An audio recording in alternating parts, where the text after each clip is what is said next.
সবাইকে স্বাগত জানাচ্ছি কক্সবাজার ভ্রমণের তৃতীয় দিনে।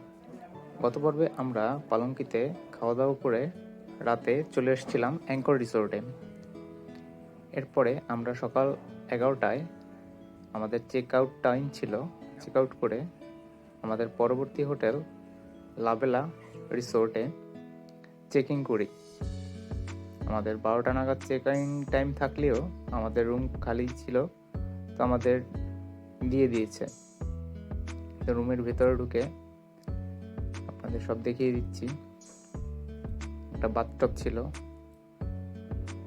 কমেট ছিল এবং মোটামুটি ভালোই ওয়াশরুম ছিল। একটা সুন্দর বেলকনি ছিল এবং বেলকনি দিয়ে বাইরের ভিউটা অসাধারণ ছিল। আর সামনেই ইনানি বিচ। এরপর হচ্ছে আমরা রেডি হয়ে একটু বেরোবো ঘোরার জন্য।